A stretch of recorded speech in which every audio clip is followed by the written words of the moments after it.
Hare Krishna everyone, welcome back to the reading of this beautiful book, Teachings of Lord Chaitanya, written by His Divine Grace, Srila A.C. Bhaktivedanta Swami Prabhupada. So we're starting chapter 1, Teachings to Rupa Goswami. Srila Rupa Goswami, the younger brother of Sanatana Goswami, went to Prayag, the modern city of Allahabad, with his younger brother Vallabha. When the two brothers heard that Lord Sri Chaitanya Mahaprabhu was staying there, they both became very much pleased and went to see the Lord. At that time, the Lord was on his way to visit the temple of Bindu Madhava. On the way to the temple, the Lord was chanting and dancing, and thousands of people were following him. Some were crying, some were laughing, some were dancing, and some were singing, and some were falling on the ground, offering obeisances to the Lord. And all of them were roaring the holy name, Kṛṣṇa, Kṛṣṇa. It is said that in spite of being at the confluence of the rivers Ganges and Yamuna, Prayag was never flooded until the appearance of Chaitanya Mahaprabhu, at which time the city was over-flooded by love of Kṛṣṇa. The two brothers, Rupa Goswami and Vallabha, stayed aloof in an uncrowded place and witnessed the great crowd and wonderful scene. When the Lord danced, he raised his arms and shouted, Haribol, Haribol. The people all about him were astonished to see his activities. Indeed, the wonderful scene is difficult to describe. After visiting the temple, the Lord accepted prasadam, food offered to the deity, at the house of a Desanist, southern Brahmana, with whom he was acquainted. While sitting alone at the Brahmana's house, the Lord was visited by Rupa Goswami and Vallabha. From a distance, the two brothers fell down on the ground to offer obeisances, and they chanted many Sanskrit verses from the scriptures.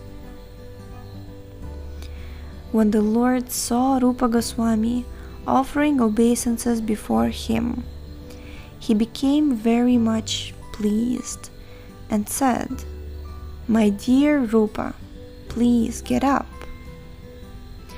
The Lord then informed Rupa Goswami of the causeless mercy of Kṛṣṇa upon him, for Kṛṣṇa had just delivered him from the materialistic way of life, which is based simply on pounds, shillings, pence.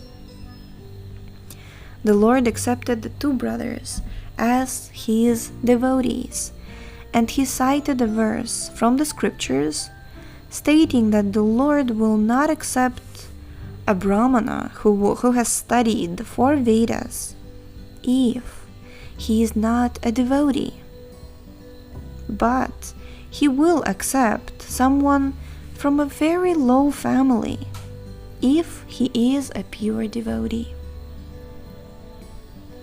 Then the Lord embraced the two brothers, and out of his causeless mercy, he touched their heads with his lotus feet.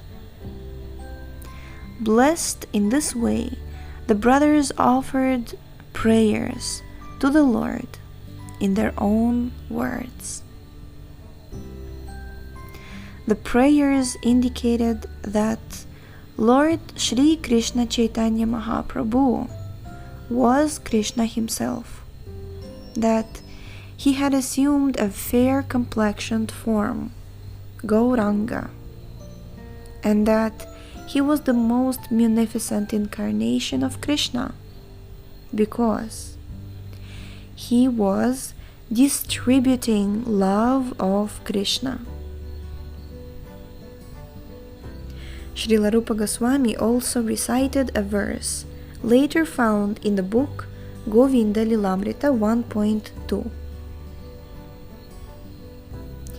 Yogyanamatam bhuvanam dayalur ulaghayan apyakarot pramatam svaprema sampat sudha yadbhuteham Shri Kṛṣṇa Chaitanya Mamum Prapadye. Quote, "Let me surrender unto the lotus feet of Shri Kṛṣṇa Chaitanya Mahaprabhu, who is the greatest, most merciful personality of Godhead. He delivers those who are merged in ignorance and offers them the highest gift, love of Kṛṣṇa, and thus makes them mad after Kṛṣṇa consciousness." Haribol! Jai! Those who are merged in ignorance, he delivers, offers them the highest gift, love of Kṛṣṇa, and makes them mad after Kṛṣṇa consciousness. Unquote. After this incident, Vallabha Bhatta invited the Lord to go to the other side of the Ganges, and the Lord went. On this trip, Rupa Goswami accompanied the Lord, and indeed, wherever the Lord went, Rupa Goswami would follow him and stay with him. Because the Lord felt inconvenienced in crowded places, he asked Rupa Goswami to accompany him to a place on the banks of the Ganges known as Dashashvamedha Ghata.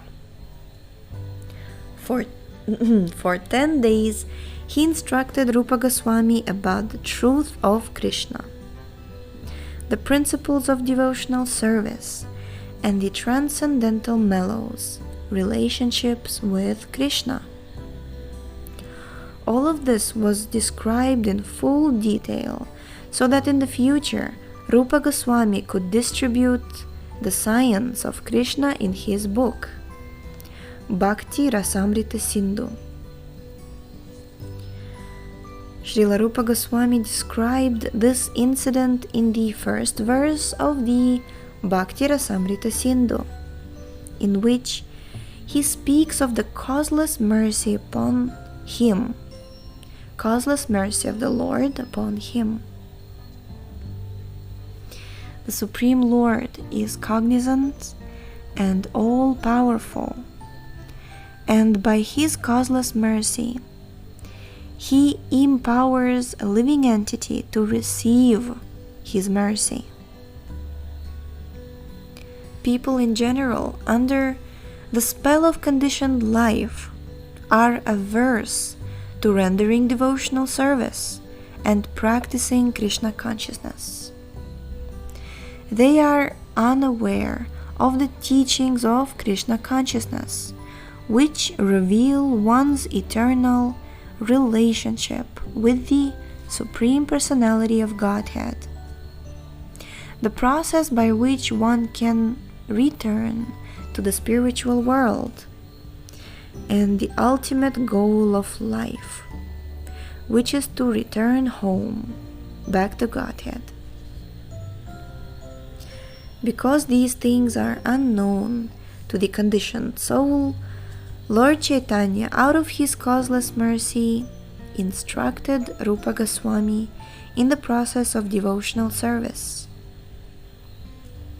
Later, Rupa Goswami distributed the science to the people in general. in the prologue to the Bhakti Rasamrita Sindhu 1.1.2. Rupa Goswami describes Lord Chaitanya as follows. Hridi yasya preranaya pravartito hamvara kurupopi tasya harir padakamalam vande Chaitanya devasya tasya harir padakamalam vande Chaitanya devasya. Quote, I offer my respectful obeisances unto the lotus feet of Lord Chaitanya Deva, the Supreme Personality of Godhead, because he has inspired me with the desire in my heart to write something about devotional service. For this reason, I am writing this book on the science of devotion, known as the Bhakti Rasamrita Sindhu. Unquote.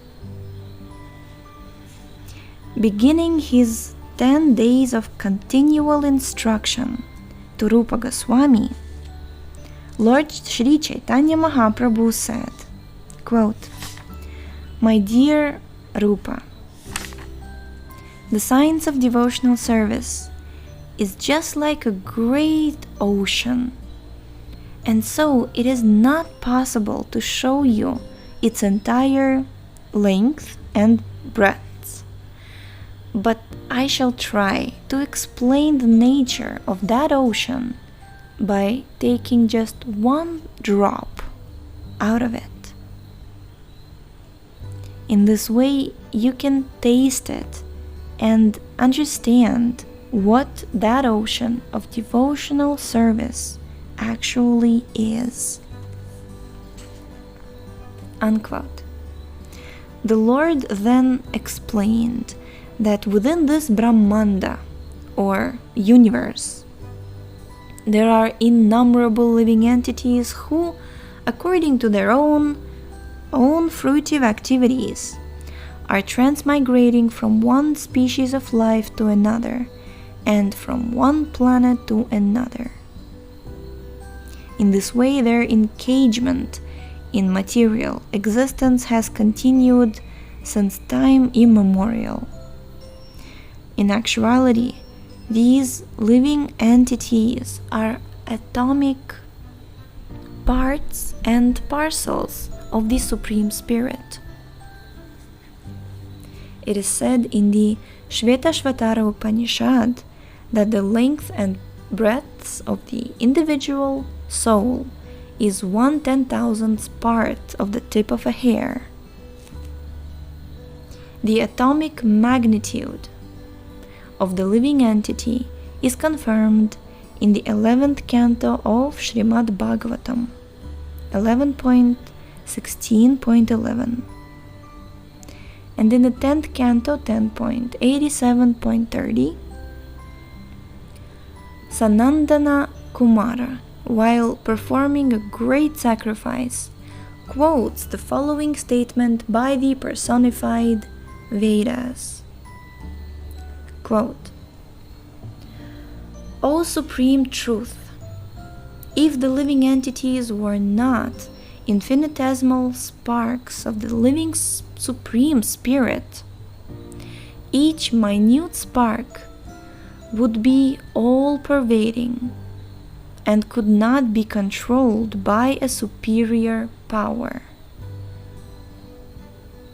But if the living entity is accepted as a minute part and parcel of the Supreme Lord, one can automatically understand how he is controlled by the Supreme Power. The latter is his actual constitutional position, and if he remains in this position, he can attain full freedom. If one mistakenly considers his constitutional position equal to that of the Supreme Personality of Godhead, he becomes contaminated by the doctrine of non-duality, and his efforts in transcendental life are rendered ineffective. Unquote. Lord Chaitanya continued his teachings by pointing out that there are two kinds of living entities: the eternally liberated and the eternally conditioned. And we shall continue with this tomorrow. Jai. So thank you so much for tuning in today. The link to this book is in the description, and we shall see you tomorrow. Hare Krishna.